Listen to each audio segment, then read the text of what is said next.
పొన్నం ప్రభాకర్ గారు మంత్రి గారికి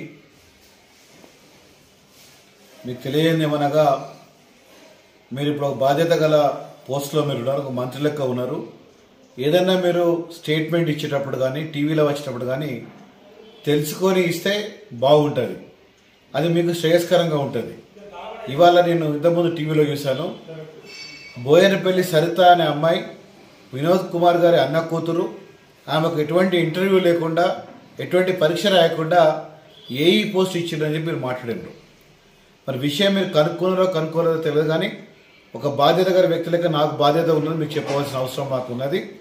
వినోద్ కుమార్ గారికి అన్నలు లేరు, అన్న కూతురు అనేది ఇంకా ప్రసక్తే రాదు.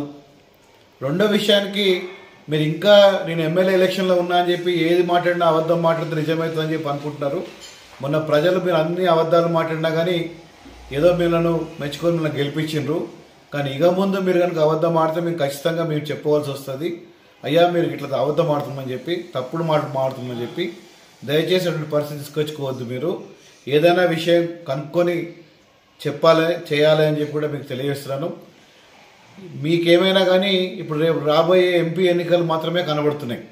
ఎంపీ ఎన్నికలు కూడా ఎట్లయితే ఎమ్మెల్యే ఎన్నికల్లో కూడా అబద్ధం ఆడడం, అదేవిధంగా ఇప్పుడు కూడా మాట్లాడవచ్చు అని చెప్పి మీరు అనుకుంటున్నారు.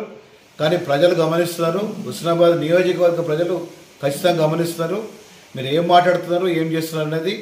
ఇప్పటివరకు తీసుకొచ్చిన ఫండ్స్ అన్నీ కూడా ఎస్టీ రోడ్ల ఫండ్స్ క్యాన్సిల్ చేయించారు, సిడిపి ఫండ్స్ క్యాన్సిల్ చేయించారు, డెవలప్మెంట్స్కి వచ్చిన ఫండ్స్ క్యాన్సిల్ చేయించారు. ఇవన్నీ కూడా చేయించుకుంటూ మేము ప్రభుత్వం వెళ్తున్నాం సంగతి కూడా గమనించాలి. ఇదేదో కొత్తగా కాబట్టి చూస్తున్నాం మేము కూడా, మిమ్మల్ని ఏం అనొద్దని చెప్పి. కానీ ఇక ముందు కనుక మీరు తప్పుడు ప్రచారం చేస్తే మాత్రం ఖచ్చితంగా మేము కూడా ఖండిస్తామని చెప్పి మీకు తెలియజేస్తున్నాం.